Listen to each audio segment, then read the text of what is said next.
Seguimos con plenario, veíamos justamente los emplazamientos, hablábamos de dos emplazamientos porque, bueno, se trataba de diferentes cuestiones, todos sobre el mismo tema, pero cuestiones que iban a diferentes comisiones. En uno de los casos iba a tres comisiones, en el otro de los casos iba a dos comisiones. La comisión investigadora era Comisión de Asuntos Constitucionales y de Peticiones, Poderes y Reglamentos. En los otros casos intervenían comisiones de Finanzas y de Justicia, por ejemplo.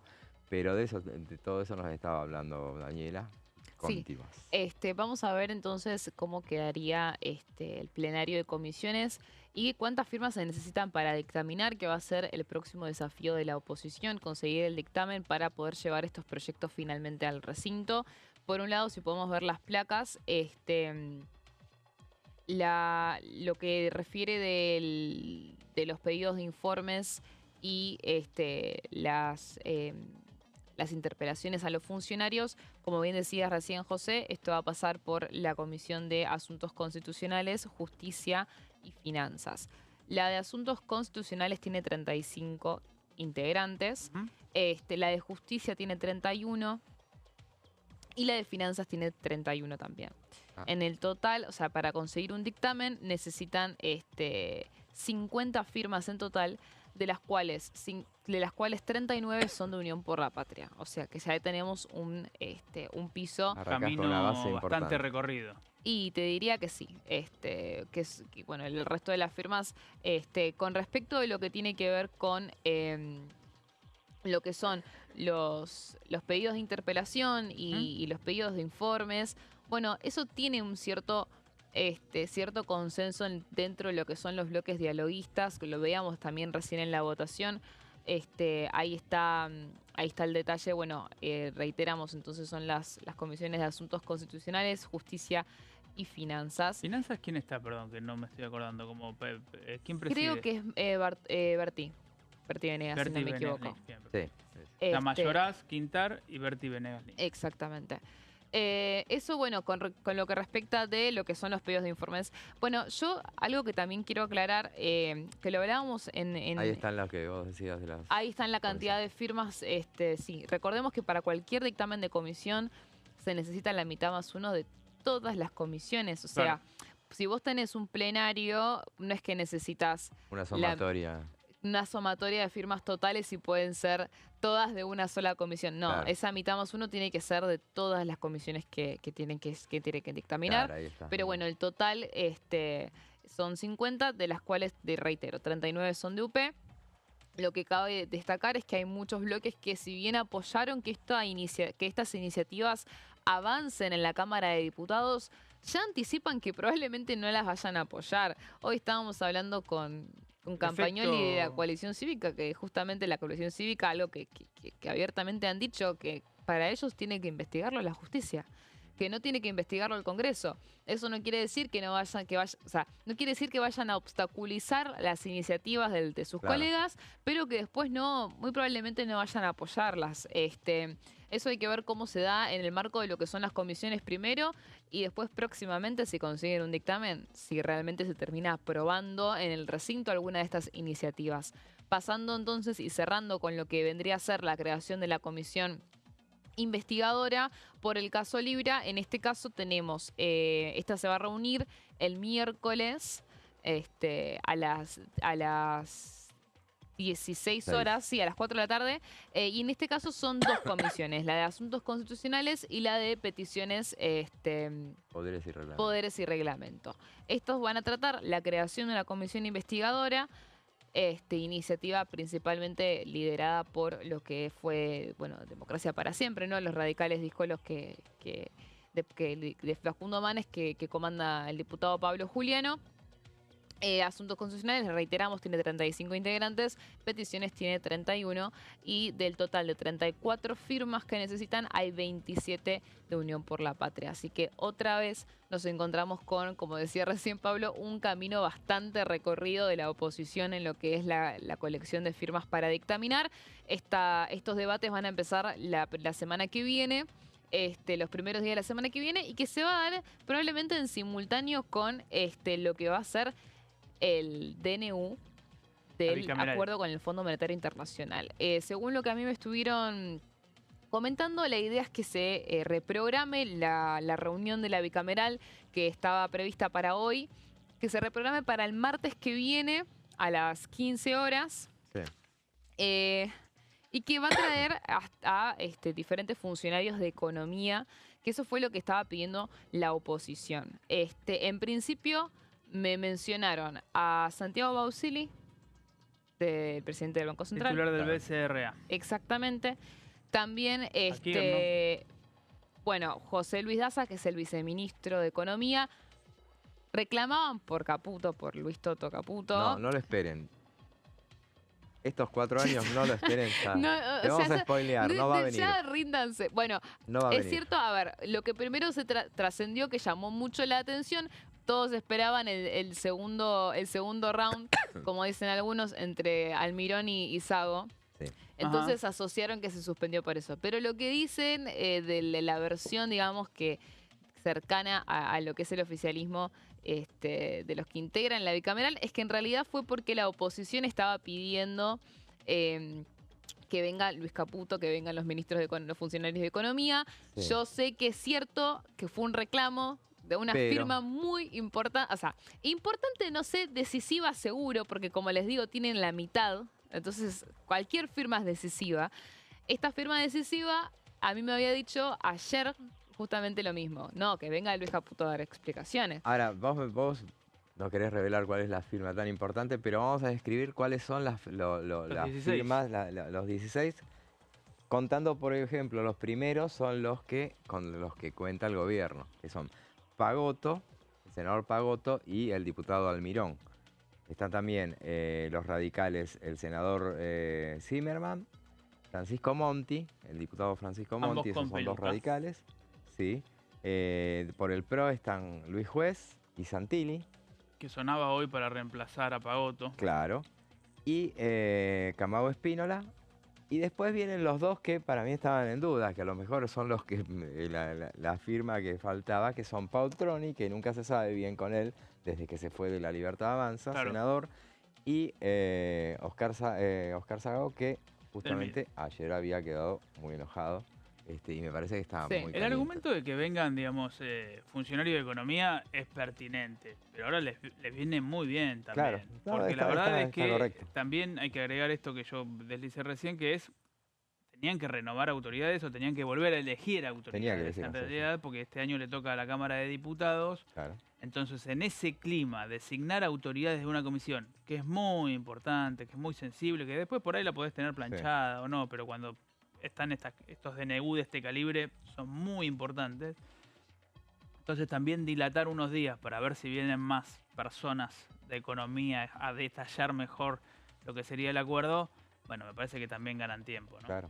Sí, sí, totalmente. Sí, y también, igualmente, la designación de autoridades de la bicameral no estaba convocada directamente para lo que era hoy, cosa que llamaba la atención, porque justamente en línea con lo que recién mencionabas, detallabas bien, José, que son los integrantes de la bicameral, suponiendo que Sago se mantiene en lo que es el lado aliado del gobierno, Pagotto, el presidente de la comisión, tiene un peso muy importante porque puede desempatar justamente Claro. si Paltroni no se decide nunca, por ejemplo.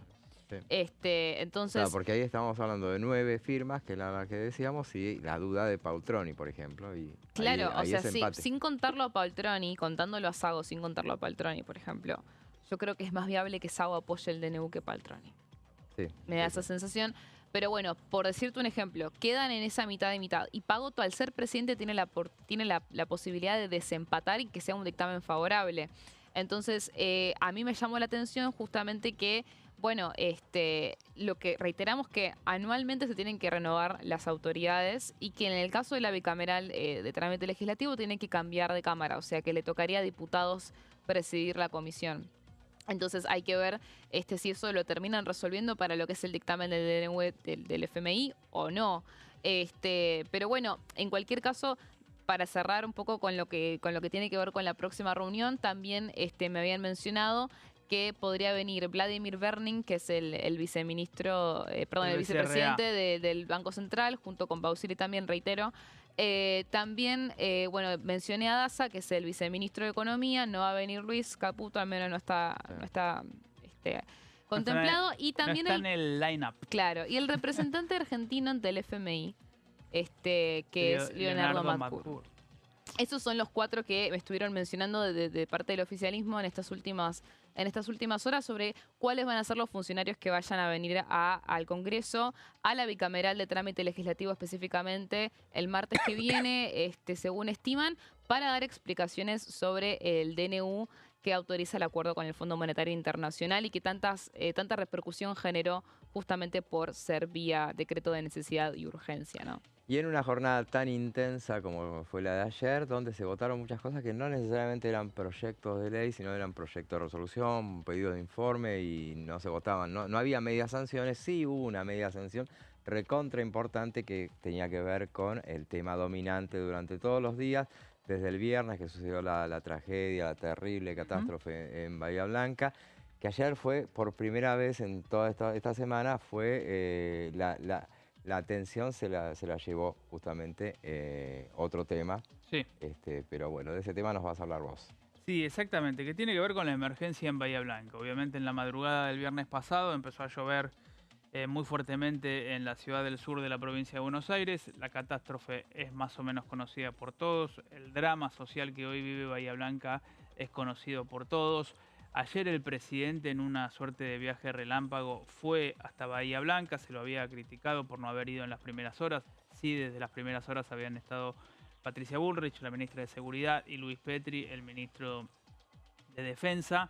Bueno, ayer finalmente el presidente junto a la secretaria general con Karina Milei fueron hasta Bahía Blanca, bueno, para de alguna manera poner el cuerpo, ¿no? Como se dice más en criollo, en lo que tiene que ver con esta ciudad. Ayer pasaron muchas cosas a nivel político en la Argentina, porque obviamente estuvo toda esta sesión que nos viene contando Dani y José respecto de las votaciones en lo que tenía que ver con el caso Libra, pero también hubo mucho ruido afuera del Congreso, hubo muchos disturbios fuera del Congreso, eso si se quiere después lo desarrollamos, y en el medio de todo ese vendaval, en el medio de toda esa batahola, en el medio de todo eso que fue el forcejeo entre Sago y Lisandro Almirón, hoy Sago, paréntesis, se arrepintió, sí, públicamente exactamente, pidió disculpas o dijo que no actuó de manera correcta.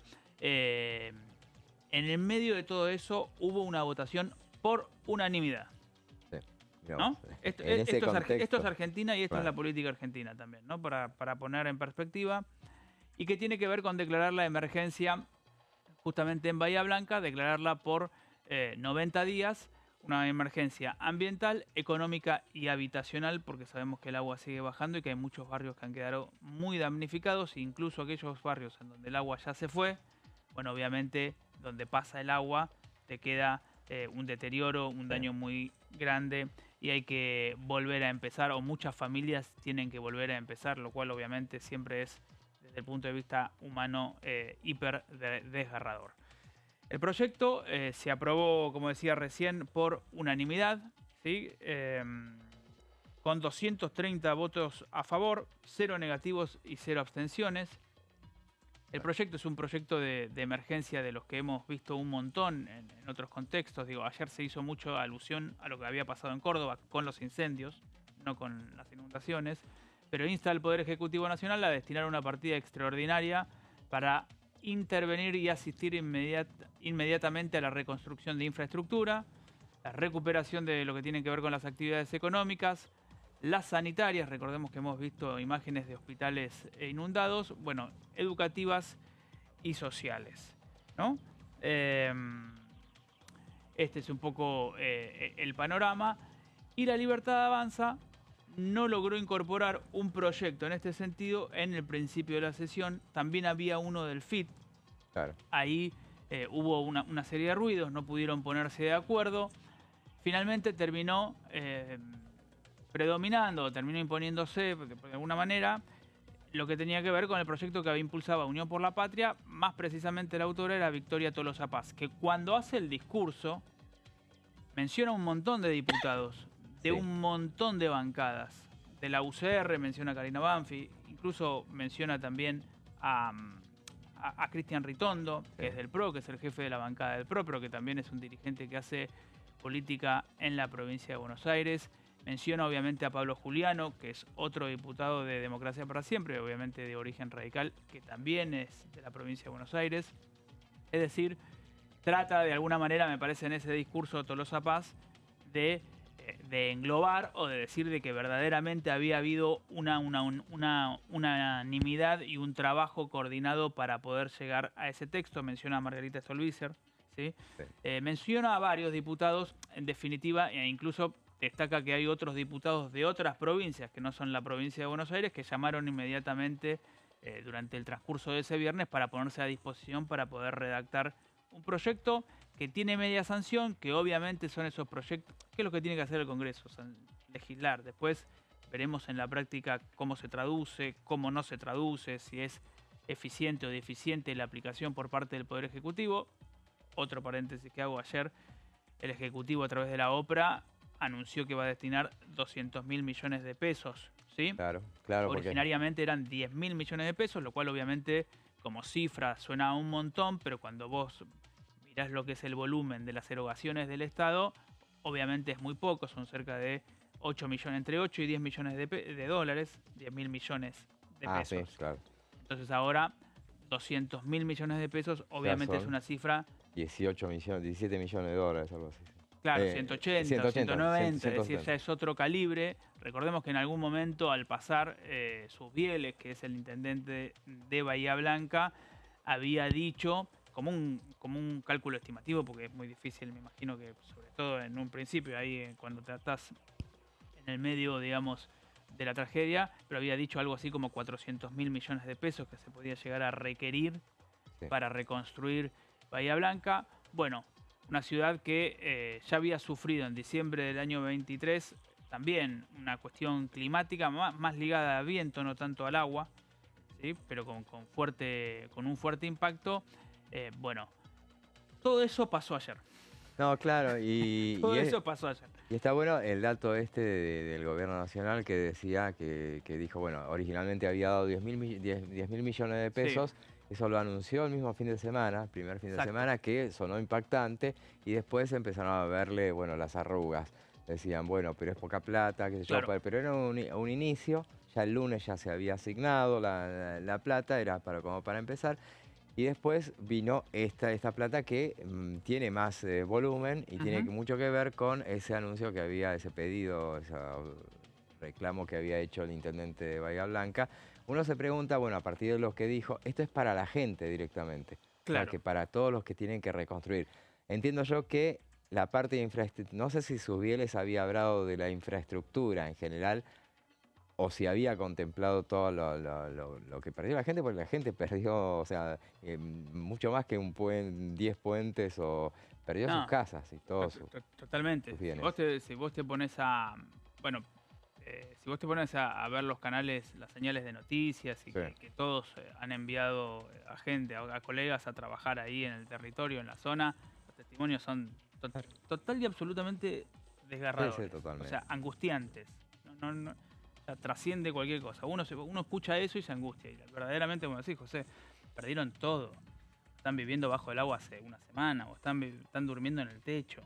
Ujú. Les baja el agua. Yo escuchaba cosas tales como, no baja el agua, pero no me puedo ir a dormir a algún familiar porque lo poco que me queda me lo roban. Claro. Sí, es verdad. Es verdad. En fin, Terrible, nada. terrible, sí. Bueno, todo eso todo eso sucedió ayer, digo, en la Cámara de Diputados. También se aprobó esto, como decías vos. El gobierno hizo hincapié en que las transferencias en todo caso van a ser directas, ¿no? Esta idea que está también muy presente en las políticas sociales, ¿no? Sí. Sobre todo de Sandra Petovelo, que es la ministra del área, Ujú. de saltear intermediarios. Está muy bien. Obviamente me parece que cuando, esto lo digo intuitivamente, no lo sé, Susbieles dijo la cifra que dijo, entiendo que hablaba de reconstruir la ciudad, La ciudad, claro. también con su infraestructura, sus caminos, sus Y el puentes. hospital solo ya te van Claro. más de 10 millones de dólares. Exacto. El Hospital Pena creo que es, ¿no? Sí. Exactamente. ¿Y qué opinaron los legisladores justamente después de esto? Bueno, los legisladores, hubo muchas repercusiones porque, como decíamos recién, hubo un montón de sucesos, ¿no? Pasaron un montón de cosas ayer en la Cámara de Diputados y en el Congreso y en las inmediaciones. Por eso vamos a leer un poco de lo que fue sucediendo en la red social X después, ¿no? Porque hay de todo, hay de todos los espacios y hay quienes destacaron algunas cosas, lo positivo si se quiere, y hay quienes destacaron tal vez lo que sucedía en las calles con el operativo de seguridad. Los 230 diputados presentes, o sea, el 100% de los que estaban presentes en ese momento, votamos a favor de la ley Bahía Blanca, entre comillas, para que sus habitantes reciban una ayuda más en estas horas desesperadas. Toda mi solidaridad con los bahienses y mis condolencias a las familias de los fallecidos. Este es un posteo de José Luis Espert. Claro. Espert, que fue criticado incluso por él mismo apersonarse en Bahía Blanca, cuando estaba Petri y cuando estaba Bullrich. Este posteo tiene que ver con, obviamente, destacar lo que pasaba, como decíamos recién, con la unanimidad de la ley de emergencia en Bahía Blanca. Caso contrario es el de Nicolás del Caño, que obviamente pone el foco en lo que tuvo que ver con el operativo de seguridad. Mientras en las calles reprimen brutalmente, tuvimos que ver cómo adentro del Congreso, diputados de La Libertad Avanza violentaron a 3 diputados que estaban dando quórum. El presidente de la Cámara levantó la sesión cuando había quórum para votar emplazamiento por moratoria jubilatoria, eliminación de las facultades delegadas y la ratificación de las autoridades de la Comisión de Juicio Político. Hoy se demostró que el ajuste y la represión de este gobierno no van más. Claro, también está la moratoria jubilatoria, que era la que querían meter en este caso a la izquierda, ¿verdad? Exactamente. Bueno, esto un poco hace alusión a eso que mencionábamos antes respecto de Sago y de Almirón y de cómo y de por qué Martín Menem, que vos lo explicabas, José, por qué termina levantando la sesión cuando no había quórum. Luis Picat, diputado de la UCR de Córdoba, UCR con peluca, repudiamos la violencia que hubo hoy en las calles del Congreso. No hay dudas de que es otro intento de destitución a un gobierno democrático y de generar incertidumbre en la gente. Por eso seguiremos firme dando todas las garantías institucionales y de gobernabilidad que la Argentina necesita. Claro. Ahí arroba, si se quiere, a los diputados de su propio espacio. O en realidad a ese núcleo de los pelucas. Claro, exactamente, de radicales con peluca. Y acá vemos una última repercusión que tiene que ver con Paula Penaca, diputada de la Cámpora, diputada del peronismo de la capital federal o de la Ciudad de Buenos Aires. Secretaria parlamentaria del bloque. Además, acabamos de aprobar que el martes y el miércoles de la semana que viene se trata la conformación de la comisión investigadora y se cite a Javier Milei, Karina Milei, Caputo, Guillermo Franco, Cunio Libarona y Adorni en el marco de criptoestafa Libra, promocionado por el presidente. Bueno, esto es un poco lo que explicaba Dani, de cómo quedaron emplazadas las comisiones, sobre todo la de asuntos constitucionales. O sea, Mayoraz va a tener bastante trabajo con eso, para empezar a debatir los pedidos de informe, los pedidos de citación y de indagatoria, y obviamente, no de indagatoria en términos judiciales, sino de interpelación, perdón, no me salía la palabra, y de la creación de una comisión investigadora. Muy bien, bueno, redondeamos lo que fue la sesión de ayer, hubo muchísimas más cosas, vamos a ver si después vamos a seguir detallando algunas cuestiones, pero venía a cuento cómo lo vieron algunos de los legisladores, porque el debate continúa como siempre en las redes sociales. Y nosotros continuamos después de una muy breve pausa. Ya volvemos.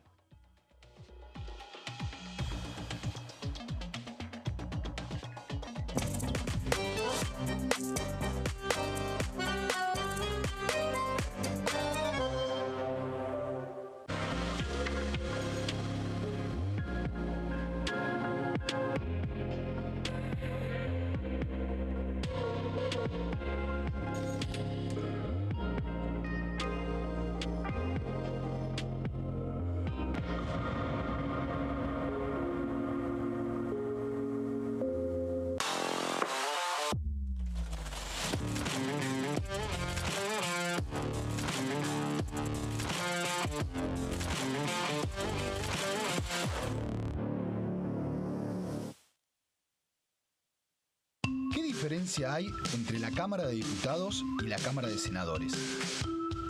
La Cámara de Diputados representa al pueblo de la nación argentina. Esto significa que las provincias más grandes y con mayor cantidad de habitantes tienen muchos más diputados que las provincias más pequeñas.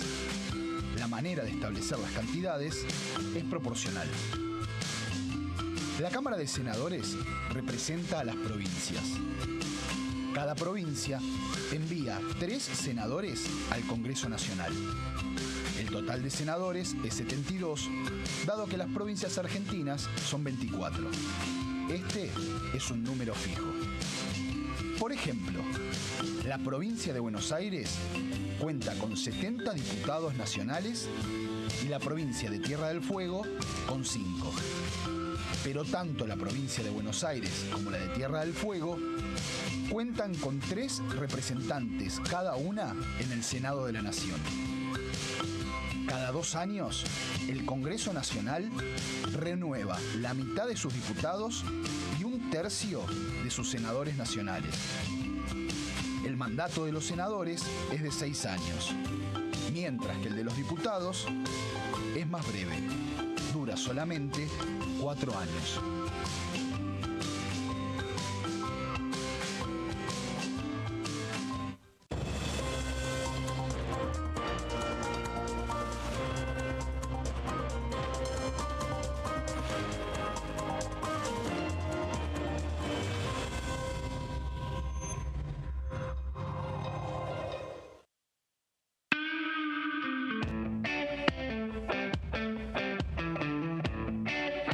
Arrancamos hablando de la Patagonia. ¿Cómo es la vida en la Patagonia? ¿Y cómo se desenchufa César Trefinger de la política?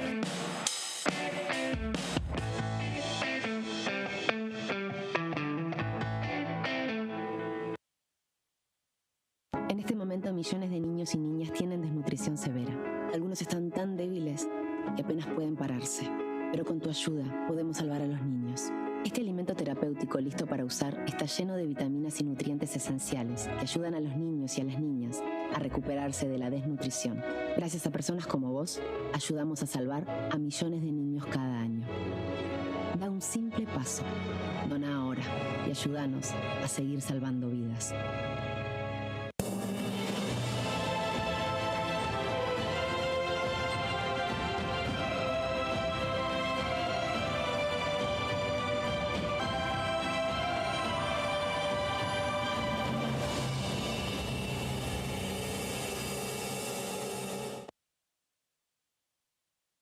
Dengue, Zika y chikungunya. ¿Cómo protegerte de la picadura de mosquitos? Para prevenir el dengue, Zika y chikungunya, evita que el mosquito te pique.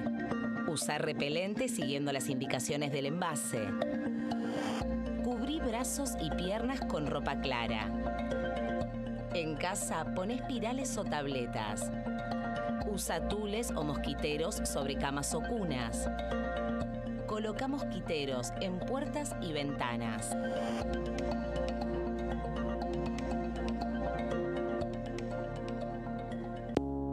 Las sesiones son el espacio donde los diputados debaten proyectos de ley para su aprobación, modificación o desaprobación. En una misma sesión se pueden tratar varios proyectos de ley. Desde el 1 de marzo, cuando el presidente las inaugura, se desarrolla el periodo de sesiones ordinarias. Entre el 1 de diciembre y el 28 de febrero se extiende el periodo de sesiones extraordinarias que solo pueden ser realizadas a pedido del presidente de la Nación. En el recinto, el bloque oficialista se dispone a la derecha del presidente de la Cámara, el bloque opositor mayoritario a la izquierda y en el centro los bloques con menos cantidad de integrantes. En el tratamiento, en general, los diputados tienen 7 minutos y los jefes de bloque entre 20 y 12 minutos conforme al número de legisladores que representen. La sesión es dirigida por el presidente de la Cámara de Diputados, que administra el uso de la palabra y las distintas instancias del funcionamiento. A la izquierda del presidente está el secretario administrativo, a la derecha el secretario parlamentario y debajo de él están los taquígrafos, que registran cada uno de los testimonios.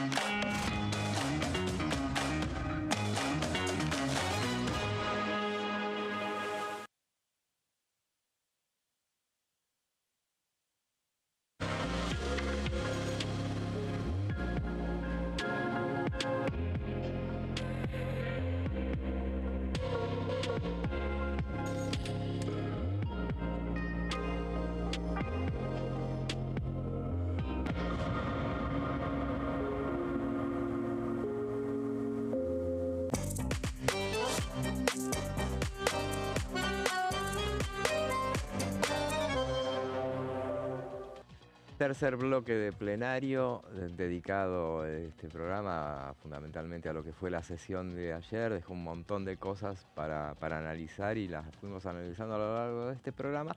Y ahora la vamos a seguir analizando también con nuestro invitado. Nos vamos a la provincia de Río Negro.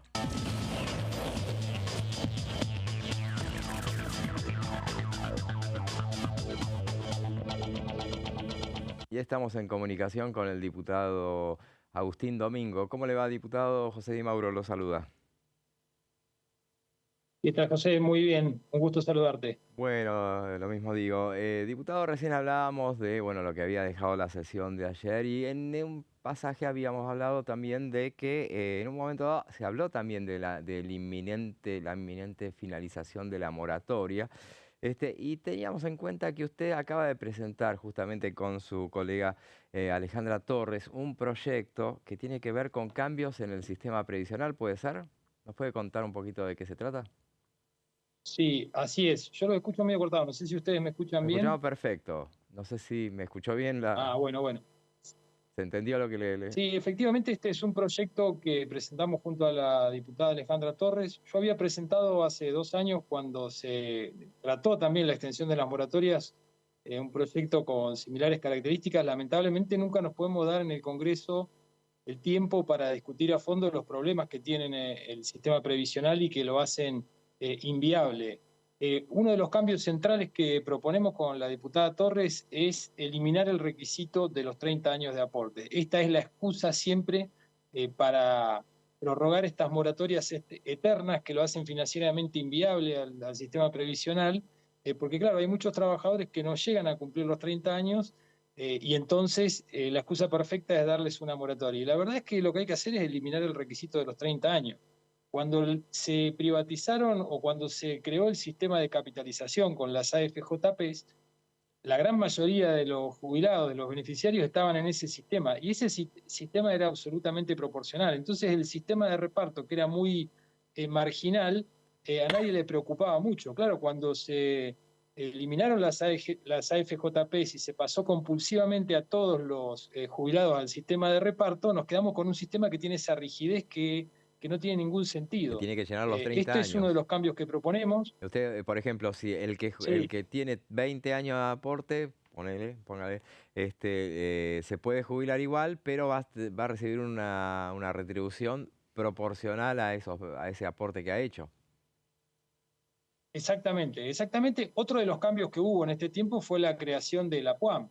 Es mentira esto de que el que no puede acceder porque no tiene los 30 años se queda sin nada. Existe una prestación universal que es la PUAM, que obviamente es menos que una jubilación ordinaria. Bueno, nosotros proponemos algunos cambios para que devolver la proporcionalidad, que quien aportó 20, 25, 15 años le sea reconocido eso y pueda cobrar una jubilación en proporción, y dejando siempre como garantía la PUAM, salir del mínimo o de la jubilación garantizada expresado en una jubilación mínima, y que ese mínimo garantizado sea la PUAM, y que de mínima uno pueda calcular cuánto le correspondería con los años de aporte que hizo, y si ese cálculo le da menos que la PUAM, que el piso sea la PUAM. Que creo que es el 80% después hay otros cambios que creo que es el 80% de la mínima. Exactamente, nosotros planteamos que sea el 80% del salario mínimo. Perfecto.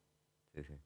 No, está bien. Y de esta forma se mejora también un poco esa prestación. Hemos hecho un análisis de los costos, del costo fiscal que tiene, y la verdad es que si bien hay un costo por esto de reconocerle a quien hizo años de aporte pero no llegó a los 30 años, también hay un beneficio de otro cambio que proponemos, que es que no se tomen solamente los últimos 10 años de aportes, de haberes, sino que se tome toda la historia laboral del trabajador.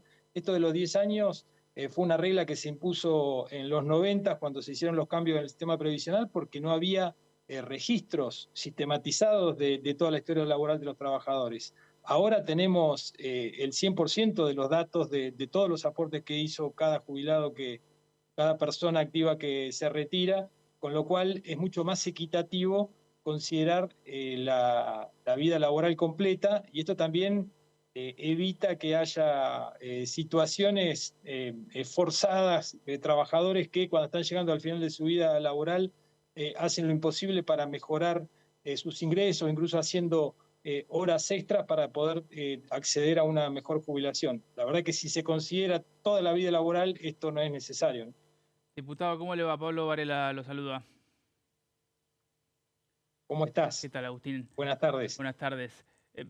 Consulto, entonces, si no necesitas los 30 años de aporte, hago dos preguntas en una. Si no necesitas los 30 años de aporte, el requisito para jubilarse sería la edad.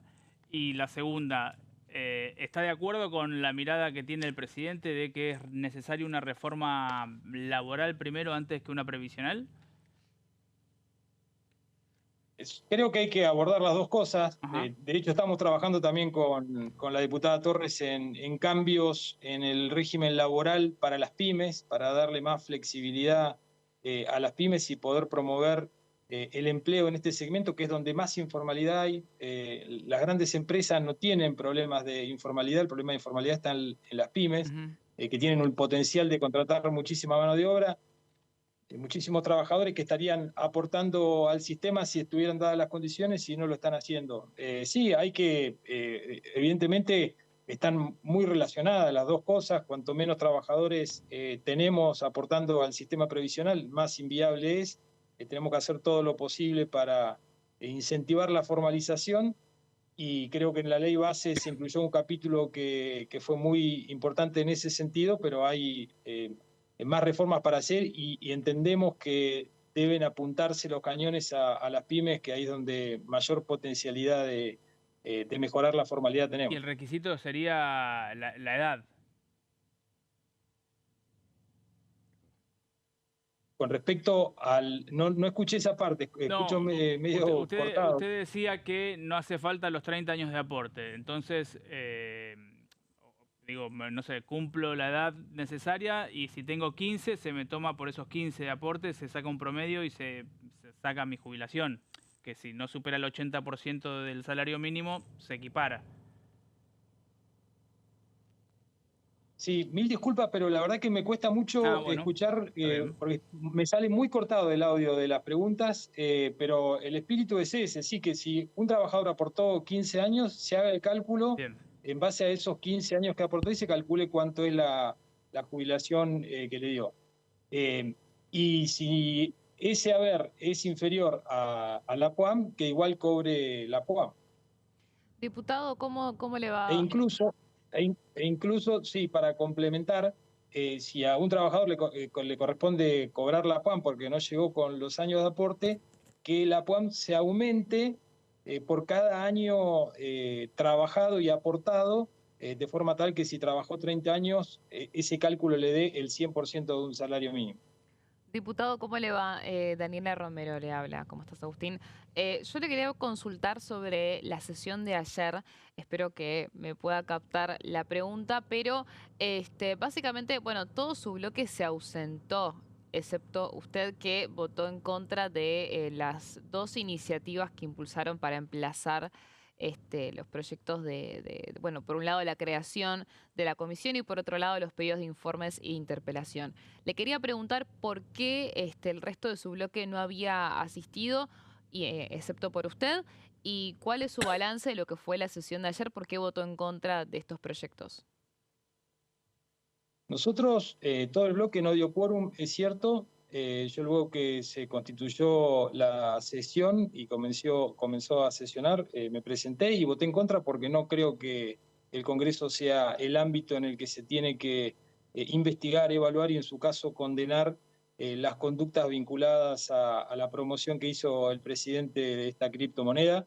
Desde ya que no comparto que nuestro presidente esté promocionando ese tipo de inversiones, ese tipo de activos riesgosos que tienen un muy alto nivel de riesgo y que pueden inducir a muchas personas a perder dinero, a apostar sus ahorros y perder dinero. Creo que el presidente ha planteado que estaba equivocado y por eso de hecho borró luego el tuit. Ahora, si todo eso constituyó una conducta dolosa y si ya sea el presidente o su entorno estuvieron implicados para obtener un beneficio perjudicando a terceros, bueno, eso lo tiene que investigar la justicia. La verdad que esto de utilizar al Congreso para reemplazar el rol que debe cumplir la justicia en nuestro sistema republicano, no estoy de acuerdo y por eso voté en contra. Y respecto de la sesión de ayer, bueno, al final tuvo un final complicado. ¿Qué sensación le dejó? Respecto a, la verdad que el final de la sesión fue bochornoso. Veníamos de votar por unanimidad la emergencia para Bahía Blanca, dándole herramientas al Ejecutivo para que pueda asistir en esa catástrofe ambiental y social que ocurrió, que está ocurriendo todavía, con tantos damnificados, con tanto para reconstruir en Bahía Blanca. Y luego, nada, este espectáculo bochornoso de algunos diputados del oficialismo que utilizaron el recinto de la Cámara de Diputados para resolver sus diferencias de la peor manera. No tengo mucho más para decir, creo que todos lo vieron, no hay nada que ocultar, es lamentable que haya ocurrido eso en la Cámara. Me parece que habría que haber sanciones porque algunos están hablando de eso que sucedió. No lo sé, no sé qué es lo que está previsto en el reglamento de la Cámara, pero si está previsto sanciones para ese tipo de conductas impropias, deberían aplicarse sin duda. Diputado, usted no integra la Comisión Bicameral de Trámite Legislativo, pero el gobierno decidió enviar el acuerdo con el Fondo Monetario a través de un DNU. ¿Cómo lo ve eso? Y lo ideal hubiera sido que se le dé el tratamiento ordinario para que pueda haber una discusión amplia del acuerdo en las dos cámaras. Creo que así ocurrió en el gobierno anterior cuando se firmó el acuerdo con el FMI. Es importante que podamos dar un amplio debate. Vamos a tener la posibilidad igual de debatirlo, esperemos que lo envíen pronto y que vengan los funcionarios del Poder Ejecutivo que participaron en la discusión y en la letra fina del acuerdo, a explicar el alcance y a explicar las implicancias en el plan de estabilización que está llevando adelante el gobierno. Es muy importante que se utilice el ámbito del Congreso para dar explicaciones sobre esto y que podamos llevarlo al recinto. Diputado, en ese sentido, igual usted cree que el gobierno puede contar con el apoyo de su bloque para justamente aprobar este DNU sobre el acuerdo con el fondo. Estaremos atentos a las explicaciones que den los funcionarios del Ejecutivo. Entiendo que se está pensando en la semana que viene para convocar a la comisión bicameral. Sí, el martes. Bueno, estamos atentos a que esa convocatoria, y yo por más que no la integre voy a participar porque me interesa mucho el tema. Vamos a esperar a escuchar ese debate antes de dar una opinión. Diputado, mucho se habló el año pasado acerca de el puerto que se iba a instalar en su provincia. Había una pulseada con la provincia de Buenos Aires y finalmente se inclinaron para hacerla en Río Negro. Iba a hacerlo Petronas y YPF. Después Petronas creo que se retiró de la realización de ese emprendimiento, pero decían que se iba a continuar. ¿En qué instancia está eso?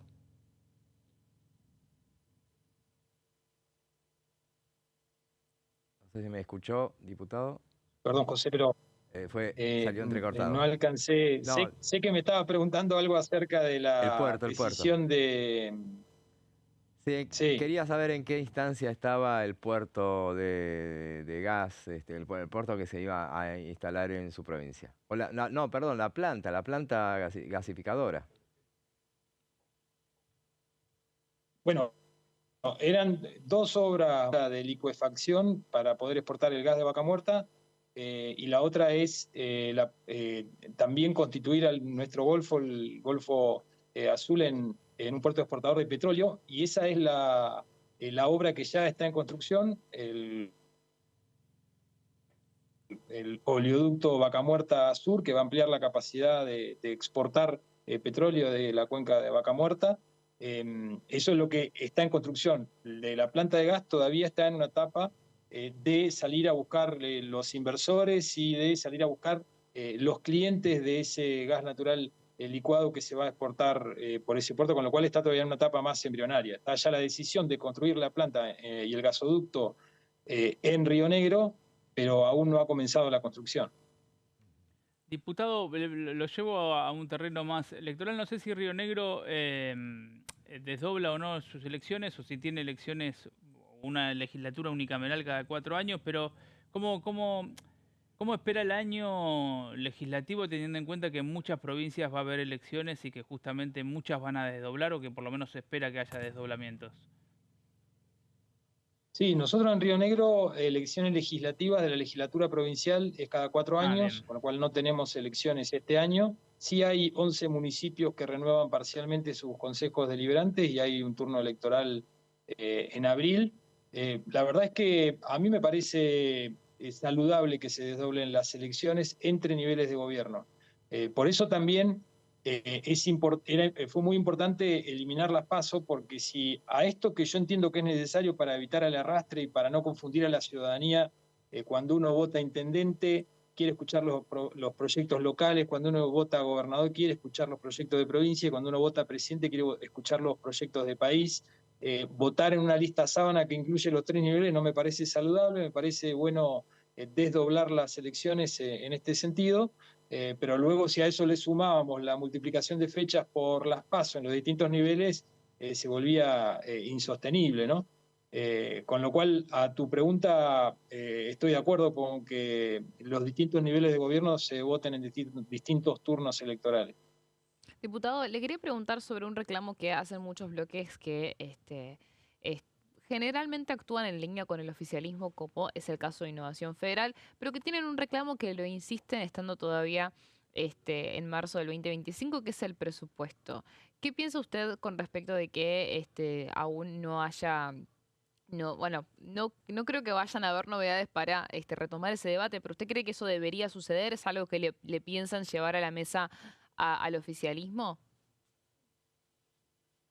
Yo creo que debiera reconsiderar el gobierno la discusión del presupuesto. Me parece que muchos de los problemas y de las tensiones que hubo el año pasado sociales y que sigue habiendo este año es por no habernos permitido discutir el presupuesto en el Congreso, Sí. y que en definitiva las partidas presupuestarias que se asignen para los jubilados, para las universidades, para la obra pública, nos guste más, nos guste menos, surja de el juego de las mayorías de nuestro Congreso, de nuestros diputados y nuestros senadores.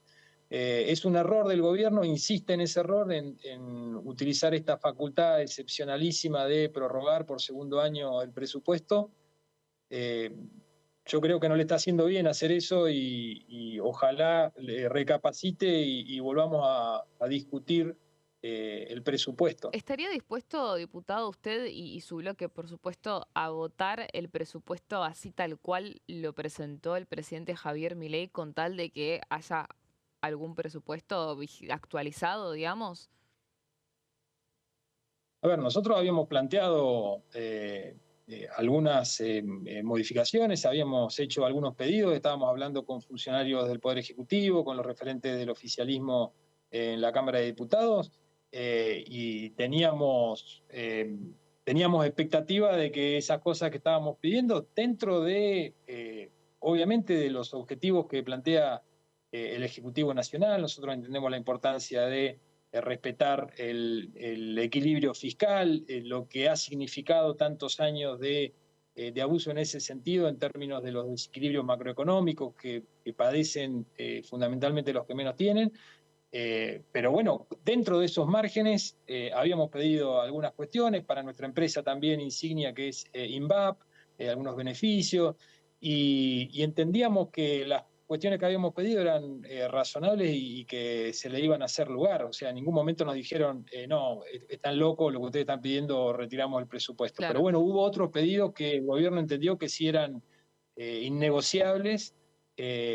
La verdad es que yo creo que no se agotaron todas las instancias de diálogo que se deberían haber agotado, y se abandonó antes de tiempo.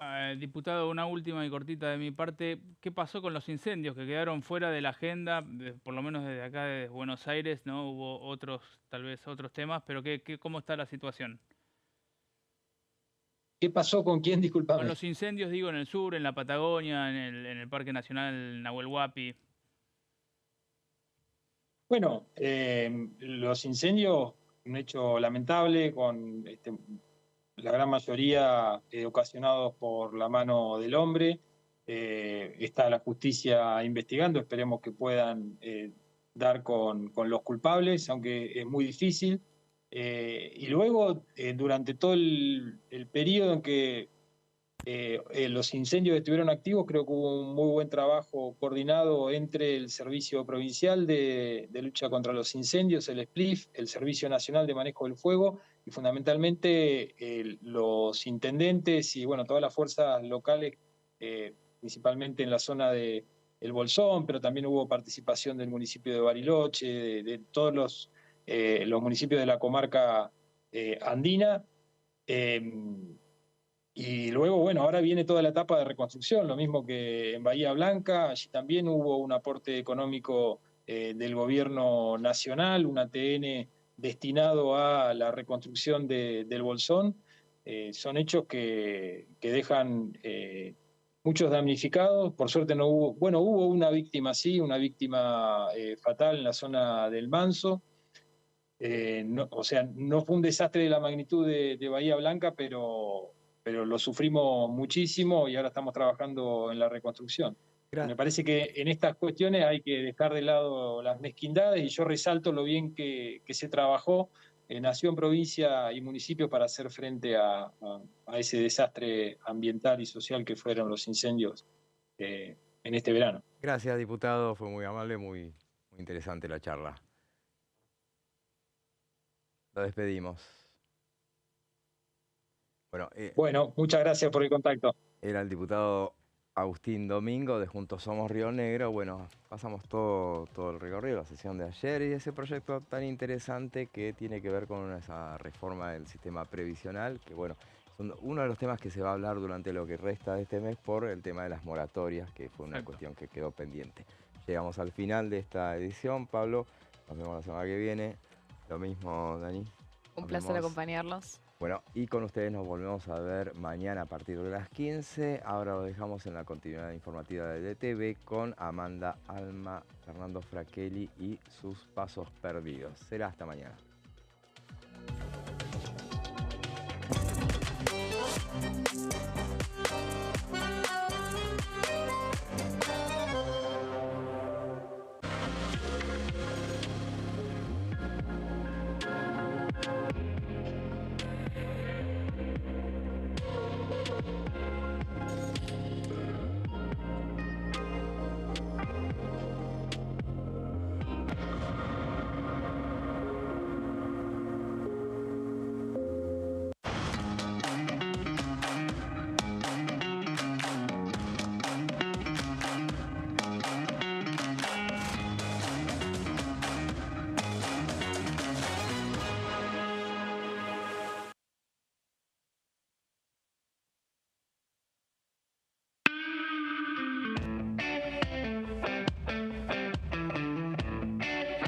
Arrancamos hablando de la Patagonia. ¿Cómo es la vida en la Patagonia? ¿Y cómo se desenchufa César Treffinger de la política?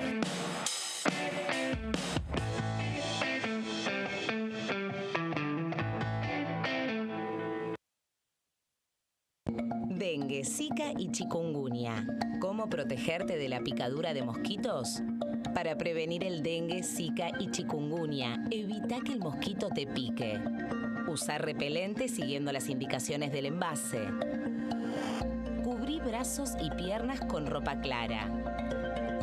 En casa, pon espirales o tabletas. Usa tules o mosquiteros